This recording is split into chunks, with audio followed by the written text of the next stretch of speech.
how we played last time, but just because that's what you got to do this time of year. So our guys came out and with a defensive mindset, and offensively, we were able to settle into the game, and maybe things weren't coming easy. We hung with it, so really proud of them. Okay, we'll open up for questions.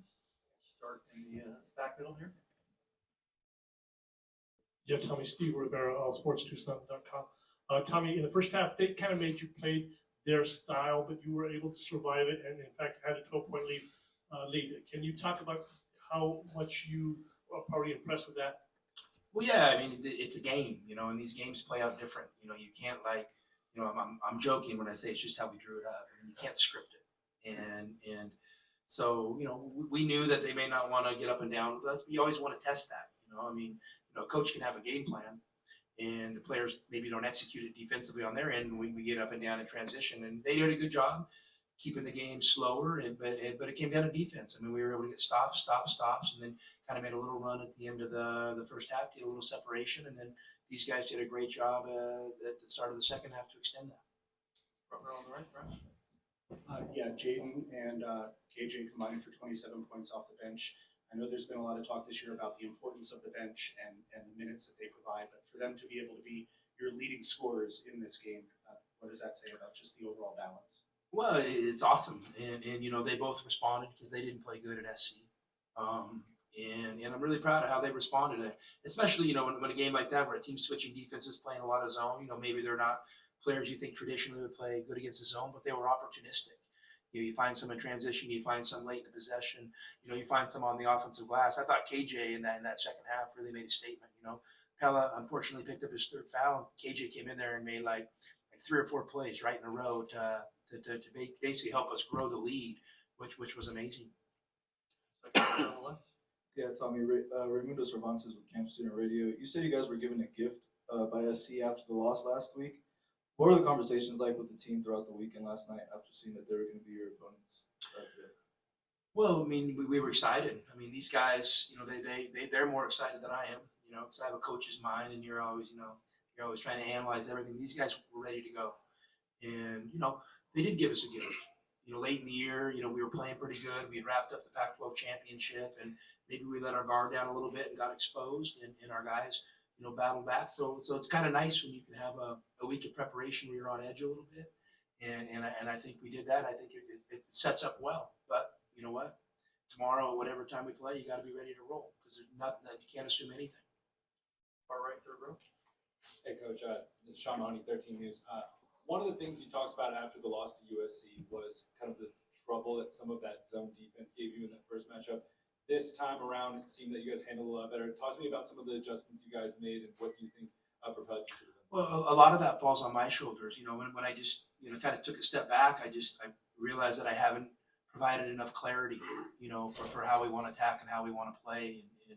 And I was relying on these guys a little bit too much to figure out. So, they're great players and they have a great ability to figure it out. And when they're figuring things out, we're way better than when I'm overcoaching. I promise you that. But we just had to kind of put the pieces in the right place and kind of get a clearer understanding of how we wanted to play.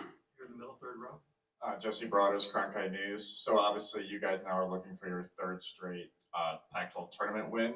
Obviously you got a few more games to go, but how are you guys taking this game by game in a tournament that means so much as this is the final tournament as we know it? Well, it means so much to people outside of our little sphere, which is great because those people, we draw power from them and energy. But our deal is focusing internal, game by game. And we're not getting any more complicated than that. We'll let you guys, get all sentimental about last Pac-12 stuff, this and that, how many games in a row. I don't care about any of that. I just want to know who we're playing tomorrow. Front row, first. Yeah. Well, Tommy, all three of you guys actually, you talked about the week of practice and getting the stops early. What else was the difference, and especially early, just because that game there? Was it a fact of having that familiarity from just a few days ago, or motivation, et cetera, different energy than you had Saturday? I'll let these guys answer that. I think we just got a lot more stops. Like we were way more hungry on defense this time around. And we're obviously a really good offensive team, but it's defense that we take pride in. So I think it was just that, and then the offense will come. And what I want to, we always like try to make an excuse for our defense because we're a good offensive team. Guys, 2 out of the last 3 years, we've been another one ranked defense in the Pac-12. So do a little research. We're a good defensive team. We're a great defensive team, and we're going to get better. Yeah, just saying, Oumar too, just saying, like, what was the difference again between the first half tonight and say the first half Saturday? The defense. Was there? Did you feel like there was a different vibe, energy, etc.? Yeah, we were more locked in, and we buy into the system, and then just play good defense and stick to the plan. Hit the back, all the way to the back in the middle. For both players, Matt Ronaldson, KDOA in Tucson. For both players, this team seems like they attacked you in a similar way that they did on Saturday, and you came right back and punched them right back in the mouth. That's been a bit of a trend this season where teams think they have Arizona figured out, and then they don't in the end. How have you noticed that? How did you guys respond to that today? Honestly, when you play a team back to back, of course you're gonna learn from your previous mistakes, and we took stuff like that like serious. You can do the same mistake over and over again, and they got us last week, and this week we had a great opportunity to play against them, and it was a great test for us to see like how much we improve and how much we take pride in getting stop over stops. All the way here in the back left. Luke Evans, Orange County Register. Coach, just from a scouting perspective, it looked like from tip, you guys had a really strong understanding of what USC was trying to do with a lot of off-ball action and guards coming off screens. Obviously, their perimeter players have played really well recently.